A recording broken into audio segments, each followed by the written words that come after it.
Welcome viewers to Startup News. I am your host Aishwarya. My Startup TV is the world's first online TV channel for startups, investors and enablers. On the My Startup TV app, you can watch live startup news, views and debate. If you have a story, we will cover it. Download the app from Google Play Store. Top headlines for today are: Truecaller debuts on Nasdaq Sweden under True. Ola Electric raises $200 million. Dream11 suspends operations in Karnataka. Now the news in detail are: Truecaller, the third largest communication platform in India after Facebook and WhatsApp, began trading on Nasdaq Sweden under the symbol True. Ola Electric has raised $200 million from a clutch of investors in a fresh funding round. Now we have Adnan joining from Kanpur to brief us about Ola's latest funding. Thank you, Aishwarya.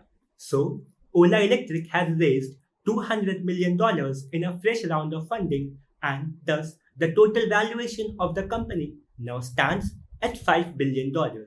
This capital will be used for developing scooters, electric bikes, and electric cars. However, Ola has officially refused to comment on this matter. But what they have officially announced is that they raised $600 million in the previous round of funding. Ola also officially announced that the sale of their Ola scooters S1 and S1 Pro crossed Rs 1100 crores in September, and the booking window will reopen in November 2021. Now, over to the studio. Thank you, Adnan. Thales Group, the leading French defense major, is planning to focus significantly on addressing requirements of the Indian Armed Forces for new age cybersecurity solutions, artificial intelligence, and advanced capabilities in big data analytics.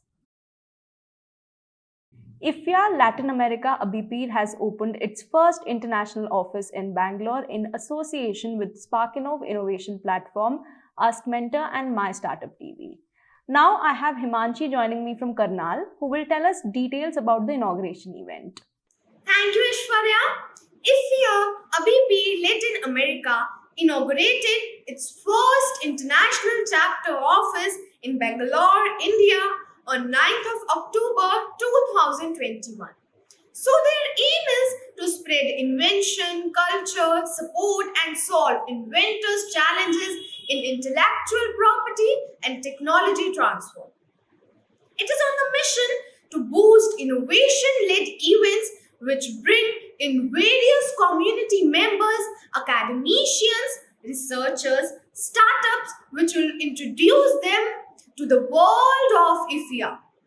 It fosters collaboration between India, Latin America and the global IFIA community to work jointly on new inventions which will benefit the society. Over to the studio now. Thank you, Himanshi, for the details. Dream11, a fantasy sports major, has stopped allowing users in Karnataka from entering paid contests on its platform in order to comply with the state's online gambling law. Ammo Mobility, an electric mobility startup, plans to raise around $200 million in the next 3 years to fund its expansion, including enhancing production capacity to around 5 lakh electric two-wheelers per annum by 2025. Haptik, Geo Platform's conversational AI maker, is tripling business on a year-on-year basis and is confident about the e-commerce facility getting developed on instant messaging app WhatsApp. Home interior and renovation platform LiveSpace has announced key elevation in its technology team to accelerate growth. Robotic startup Ishitwa has raised over $1 million as a part of its pre-Series A round led by Inflection Point Ventures to grow its sales and expand its research and development team. That's all for today. Thanks for watching.